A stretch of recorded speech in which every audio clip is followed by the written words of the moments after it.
Chapter 12. The Prisoner and the King. We needed bad weather, but it was a fine, clear night.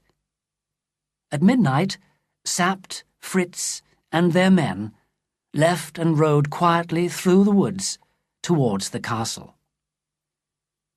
If everything went well, they would get there at 1:45 and wait for Johann to open the front door.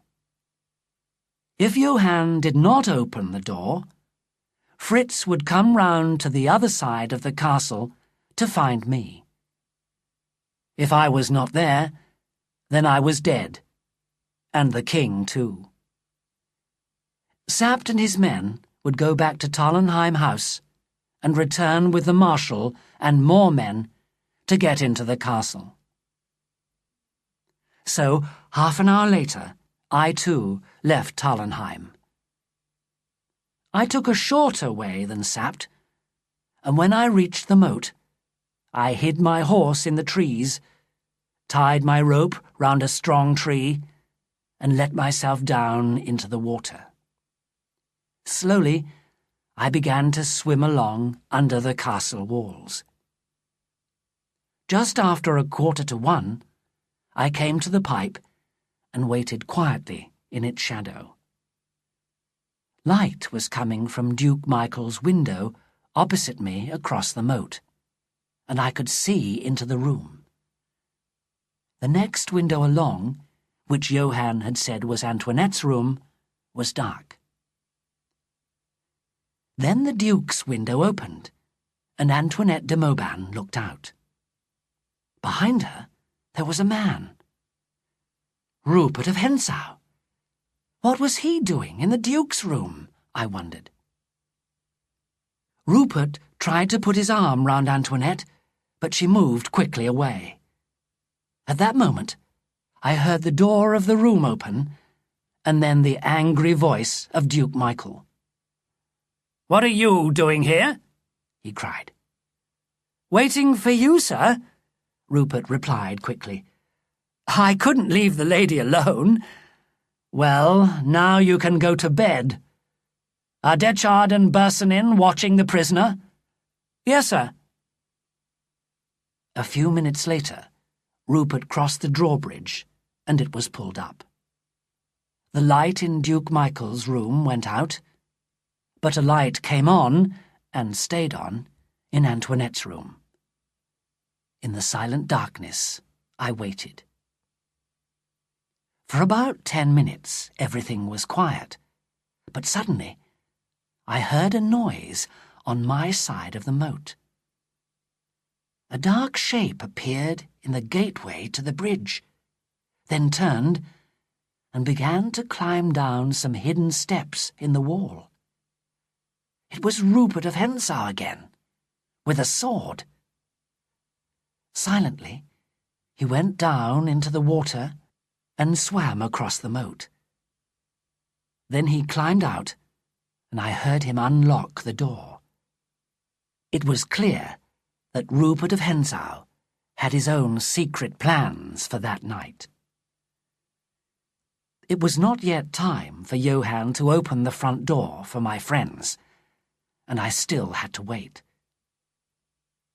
I climbed up to the gateway of the bridge and hid in a dark corner. Now no one could enter or leave the old castle without fighting me. I wondered what Rupert was doing now, and a few seconds later I found out. There was a sudden crash, and then a woman's screams rang through the night. "Help me! Michael! Rupert of Hentzau!" Those were the words that I had written for Antoinette. But these were screams of real fear, and soon I heard shouts and the sound of fighting from Antoinette's room. Then Rupert appeared at the window. His back was towards me, but he was fighting. "That's for you, Johann!" I heard him cry. Then, "Come on, Michael!" So Johann was in there too, fighting at the Duke's side. How could he open the door for Sapt now? More of the Duke's men had run to the room, and the noise of the fighting grew louder. Suddenly, Rupert gave a wild laugh, and with his sword in his hand, jumped from the window into the moat below. At that moment, the door of the old castle opened, and de Gotet appeared beside me. I jumped at him with my sword, and a second later he fell dead in the doorway without a word or a sound. Wildly, I searched his body for the keys.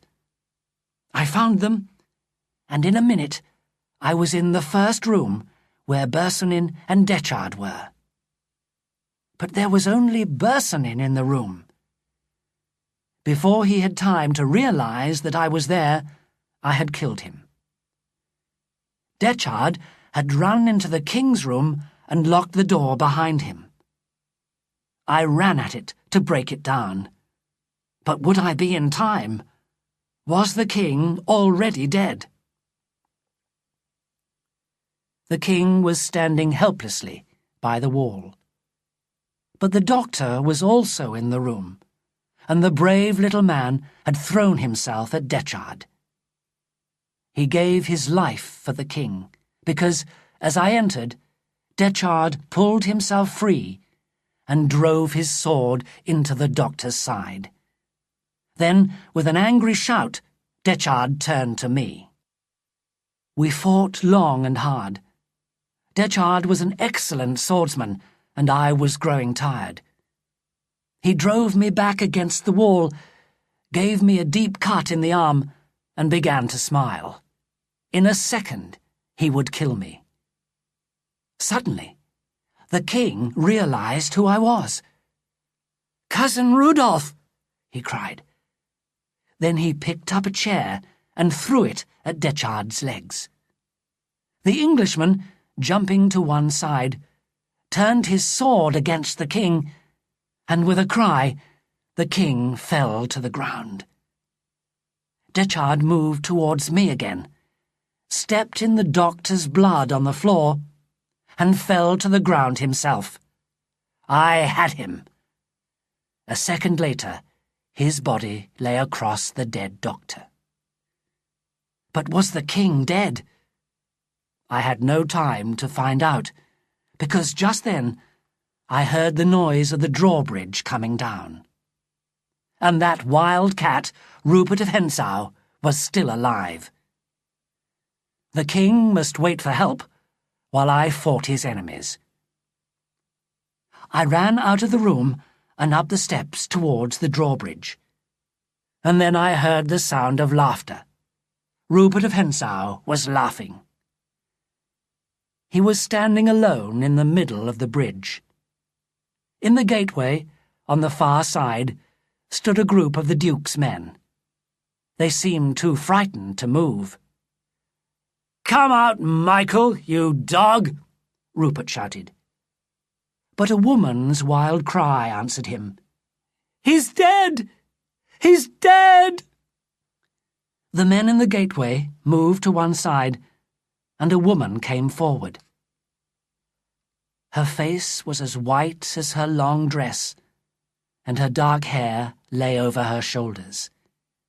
In her hand, she held a gun. The shot rang out, but she missed. Rupert laughed. Again, Antoinette de Mauban faced him, her gun ready. But before she could shoot, Rupert jumped over the side of the bridge and down into the moat below. At that moment, I heard the sound of running feet inside the new castle, and the welcome voice of my old friend, Captain Sapt. Then I knew that the king was safe and needed me no more. I ran out onto the bridge and jumped down into the moat. I had business to finish with Rupert of Hentzau. I swam hard and caught up with him round the corner of the old castle. He had found my rope, climbed out of the moat, and was already running towards the trees where I had left my horse. I ran after him as fast as I could. He turned and saw me and called out, laughing, "Why, it's the play actor!" But then, with a cry of surprise, he found my horse, and in a minute he was on its back. "Get down!" I shouted. "Stand and fight like a man!" He turned, waiting for me, and I ran at him with my sword. For a few minutes we fought wildly. Blood ran from his face where I had cut it, but I had fought too many fights that night. He would surely kill me now. I was saved by Fritz, who came galloping round the castle to find me. When Rupert saw him coming, he knew he had no chance. "Goodbye, Rudolph Rassendyll," he called. "We'll meet again." And he rode away into the forest, laughing and singing, and still alive. I fell to the ground. Blood was running again from the cut in my arm, and I could not stand. Fritz jumped down from his horse and lifted me in his arms.